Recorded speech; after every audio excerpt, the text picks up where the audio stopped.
Presented by Unique Films. Unique Films. Unique Films.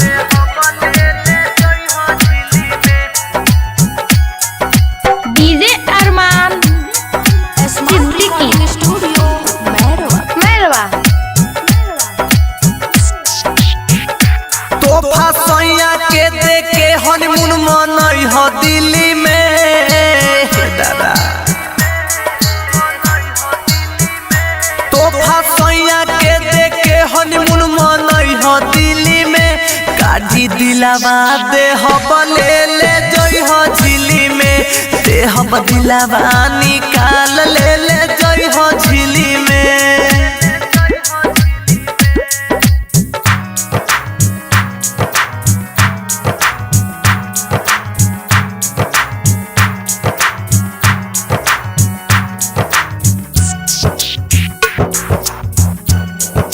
हाँ हाँ मिली ना मौका सुन लो तू पहिलो बे खोजा के बदले तू ले ले जई हो दिलवे दादा।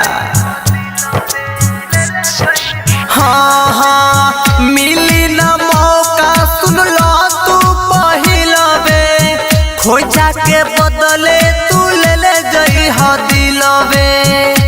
घरिया धारे में रोब हम बंद किली में घरिया धारे में रोब हम बंद किली में काढ़ी दिलावा दे हब ले ले जई हो झिली में दे हब दिलावा निकाल ले ले जई हो झिली में।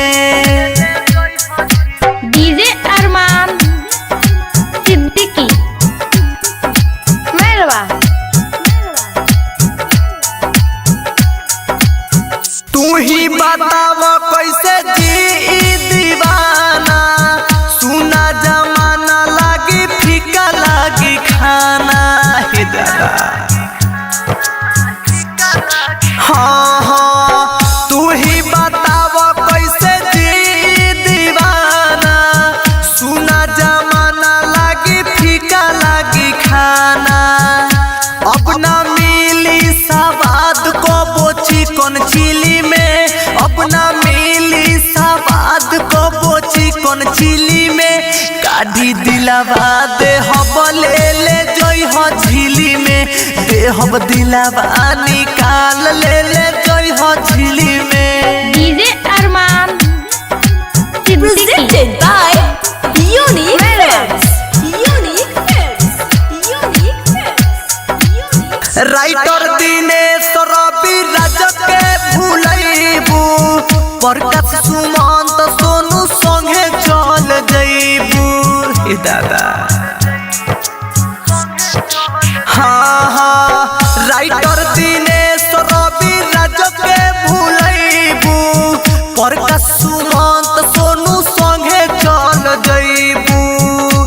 आग बचल ना बाटे माचिस के तिली में आग बचल ना बाटे माचिस के तिली में काढ़ी दिलावा दे हब ले ले जई हो झिली में दे हब दिलावा निकाल ले ले जई हो झिली में।